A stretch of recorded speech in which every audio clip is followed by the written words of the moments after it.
And when we were there, the amendment came up. So we went to Capitol Hill. Each, group of women went to talk to the people from their respective states to try to get them to say, please don't vote yes on this bill, because what can happen is, since it passed in the Congress, senators could want to adopt this same kind of bill or a bill similar, because now it's time for the Senate to create their health care reform bill. Exactly. And we wanted to stop this in the Congress. So if it gets stopped in the Congress, there's a better chance. There's a better chance of it not, even if the Senate creates theirs, one party doesn't have this lingo or doesn't have an amendment similar to this in their health care reform bill. So it's possible that it can be phased out. But since the Congress, has passed it, it's a possibility that the Senate could either adopt this exact bill, make some changes to it, create a similar one. It's a lot of ways this can go, and this is too important. Women are forsaken again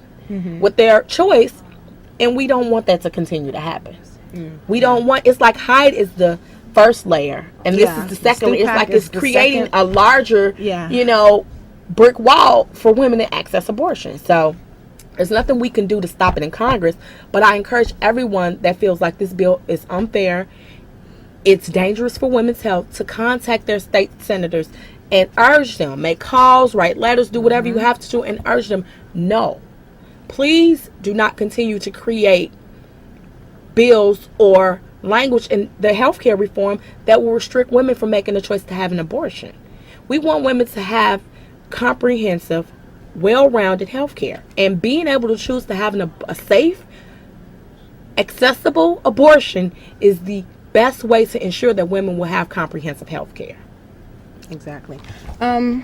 So we're going to show our overhead.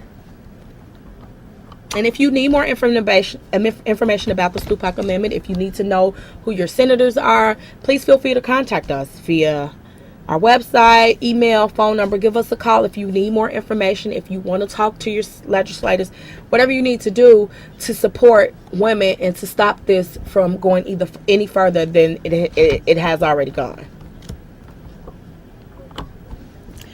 Okay, so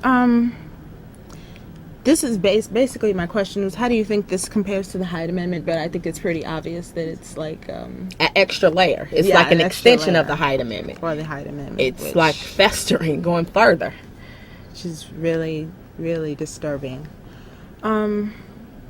Yeah, so definitely we need to contact our senators, our legislators. We need to talk to them.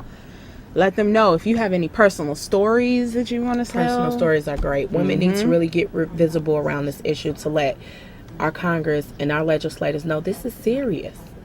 We don't want to go back to the days where women are having abortions and using hangers and, because, if you get in a situation where you are not prepared to parent a child, then you have to make a decision that's best for you. And a woman's autonomy over their body is them being able to choose when and where they want to and how they want to parent a child.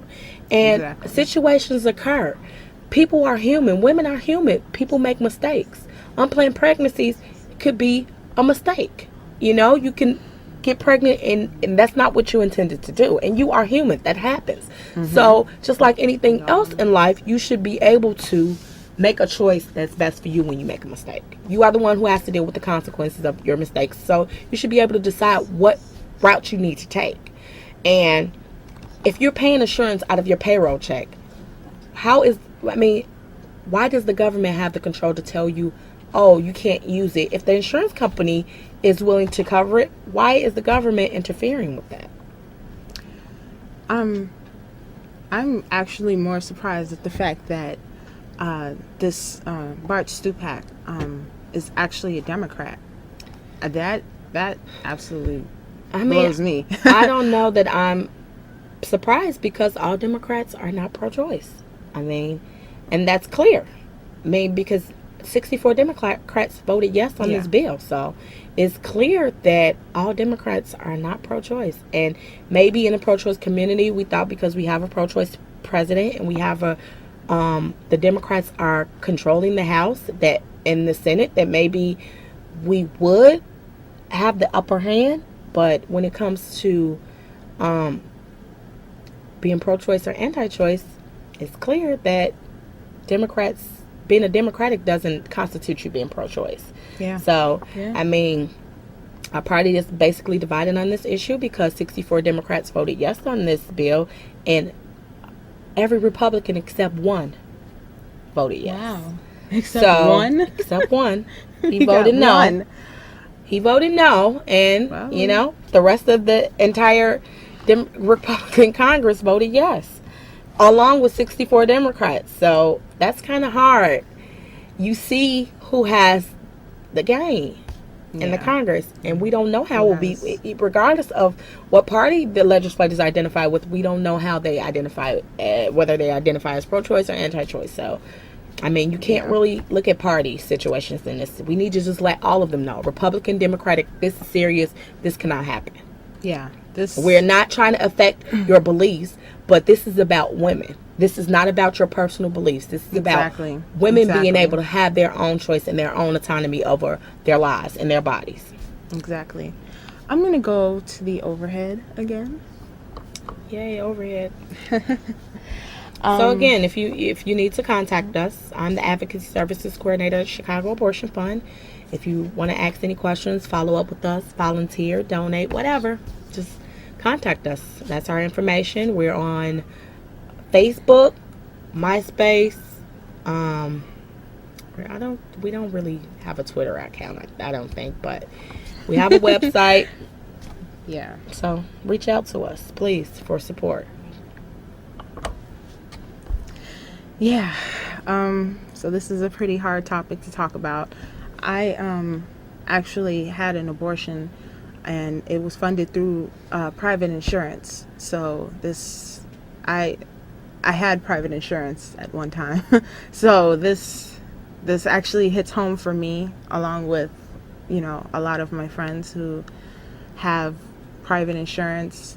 You know, I have relatives, younger cousins who also have private insurance. What if something happens to one of them? You know, that's the main thing I've been thinking about. What if something happens to them, whether, you know, God forbid, you know, they're raped, or, you know, you have to think about incest. Or incest. You have to think about birth control pills. There's a lot of ways birth you can control.